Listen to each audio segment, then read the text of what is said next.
एक राजा हुआ करते थे।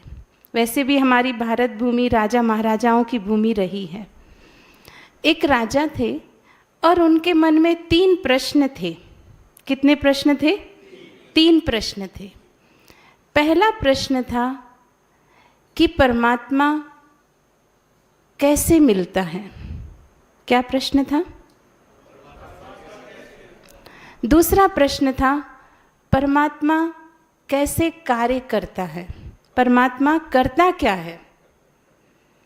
तीसरा प्रश्न था परमात्मा की शक्तियां क्या होती हैं?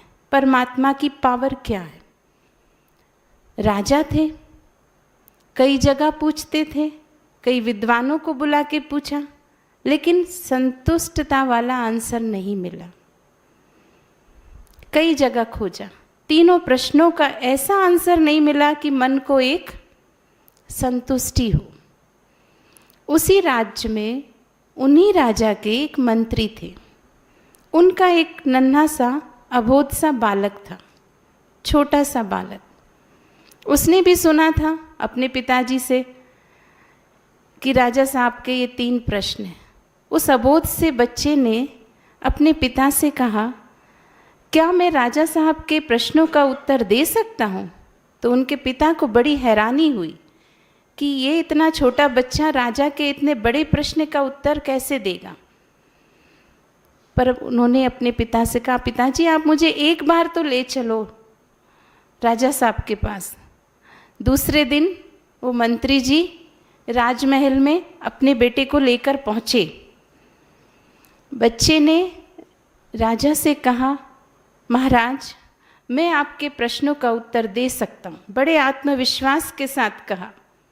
तो राजा को सुन के पहले तो आश्चर्य भी हुआ, मुस्कुराए भी और कहा, तुम इतने छोटे से बच्चे, तुम कैसे मेरे इतने बड़े प्रश्नों का उत्तर दोगे?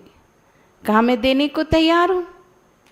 तो राजा ने कहा चलो पहले प्रश्न का उत्तर दो। क्या था पहला प्रश्न? कि परमात्मा मिलते कैसे हैं? ठीक है, भूलेंगे तो नहीं? तो कहा ठीक है मैं आपके पहले प्रश्न का उत्तर देता हूँ, लेकिन एक बात बताइए, आपके राजमहल में कोई मेहमान आए तो आप उसका आदर सत्कार नहीं करेंगे? कहा करूँगा। तो कहा मेरा भी पहले आदर सत्कार करिए। तो राजा ने कहा क्या करूँ?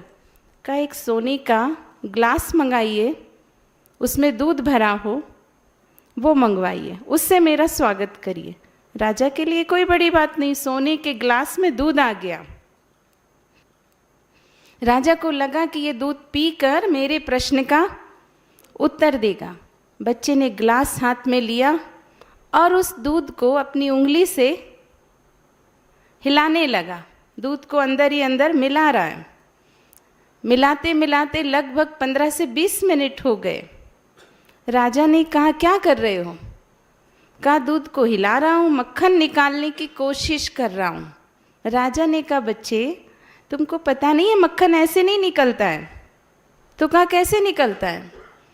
कहा दूध को पहले जमाना होता है, बिलोया जाता है, दही बनाया जाता है, छाछ बनाई जाती है, फिर उससे कई बार मेहनत के बाद मक्खन निकलता है। तो कहा यही आपके पहले प्रश्न का उत्तर है। परमात्मा ऐसे नहीं मिल जाता है।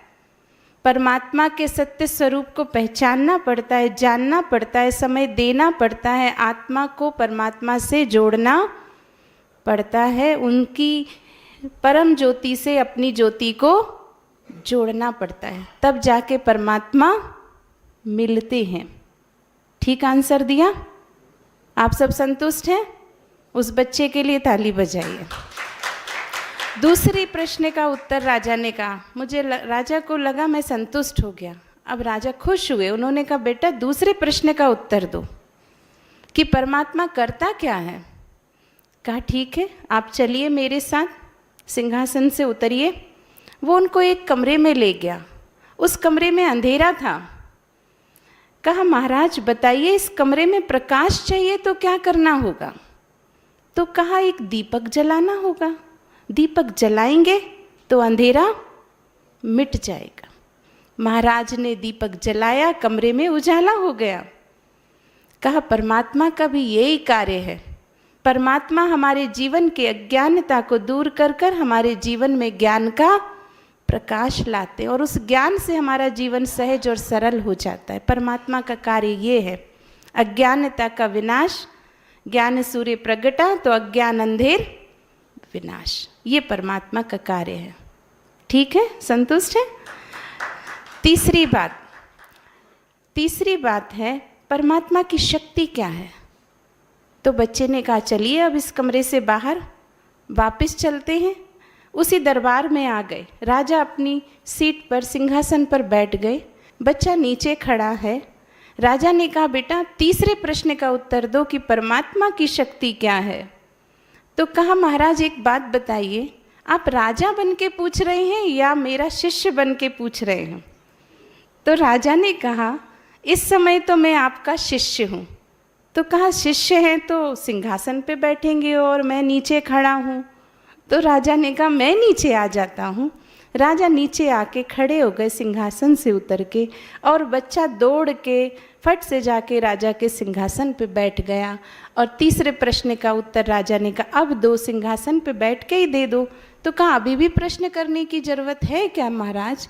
परमात्मा की शक्ति है, वो चाहे तो राजा को रंक बना दे और चाहे तो रंक को राजा बना दे, ये परमात्मा की शक्ति है। तो तीनों प्रश्नों के उत्तर महाराज को मिल गए, आप सबको भी मिल गए होंगे। और परमात्मा वास्तव में प्रेम, दया, करुणा, सर्व शक्तियों का भंडारी है।